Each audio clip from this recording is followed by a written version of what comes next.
நீங்க ஒரு கன்டென்ட் கிரியேட்டரா இருந்தீங்கன்னா, இந்த தப்ப பண்ணிடாதீங்க. அது என்னன்னு பார்த்தீங்கன்னா, நான் மார்னிங் வந்து எடுத்தர இந்த இன்டர்வியூ கிராக்கிங் ஒர்க் ஷாப் வந்து ரெக்கார்ட் பண்ணாம விட்டுட்டேன். எனிவே இன்னைக்கு காலையில இன்டர்வியூ கிராக்கிங் ஒர்க் ஷாப்ப முடிச்சுட்டு, தென் நம்மளுடைய பிரதர வந்து ஏர்போர்ட்ல டிராப் பண்றதுக்கோசரம் வி ஸ்டார்ட்டட். ஸோ போகும்போது வந்து ஹவ் சைக்காலஜி ஒர்க்ஸ்ன்ற புக் எடுத்துட்டு போயிட்டேன். ஸோ நீங்களுமே இந்த புக் நல்லாருக்கு. ட்ரை பண்ணி பாருங்க. ஆக்சுவலி இந்த மாரி ட்ராவல் பண்ணும்போது புக் படிக்கிறன்ற ஒரு இன்ட்ரெஸ்ட் வந்து பார்த்தீங்கன்னா, ரீசென்ட் டேஸ் தான் வந்துச்சு.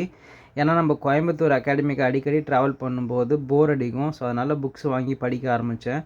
ஸோ இப்போ அது ஒரு ஹேபிட்டாவே மாறிடுச்சு. அப்புறம் ஏர்போர்ட்டுக்கு முன்னாடி ஒரு டீ கடை இருந்துச்சு. நம்மளுடைய அண்ணன் இவர் வந்து பார்த்தீங்கன்னா, சரவணன் அண்ணன் ரொம்ப நாளா என் கூட ட்ராவல் பண்ணிட்டுருக்காரு. டிரைவ் பண்ணி என்ன கொண்டு போய் சேர்க்கறதா இருக்கட்டும், பிக்கப் பண்ணுறதா இருக்கட்டும், மோஸ்ட்லி இவர் தான் பண்ணி குடுப்பாரு. அடிக்கிற வெயிலுக்கு டீ குடிக்க முடியாதுன்னு சொல்லிட்டு ஒரு கரும்பு ஜூஸ் வாங்கி குடிச்சிட்டேன். தம்பிய ஏர்போர்ட்ல இருந்து போய் ட்ராப் பண்ணிட்டு, அவரு கூட ஒரு 2, 3 ஃபோட்டோஸு, ஸ்னாப்ஸ்லாம் எடுத்துட்டு, ஃபைனலி அவருக்கு ஒரு டாட்டாவ காட்டிட்டு அங்கேருந்து கிளம்பியாச்சு. ஸோ இன்னைக்கு டே சாட்டர்டேன்றதுனால ஆஃபீஸ்க்கு முன்னக்கூட்டியே போயிட்டு எல்லா விதமான இன்ஸ்ட்ரக்ஷனும் குடுத்துட்டு வந்துட்டேன். ஸோ இன்னைக்கு டே ரொம்ப ப்ரொடக்டிவிட்டியா போன மாரி எனக்கு ஒரு ஃபீலு. ஸோ நாங்க அதோட கிளம்பிட்டோம். பிஸ்னஸ் அண்ட் கோச்சிங் ஃப்ரீலான்சிங் பத்தி தெரிஞ்சுக்கணும்னா என்ன ஃபாலோ பண்ணிக்கங்க.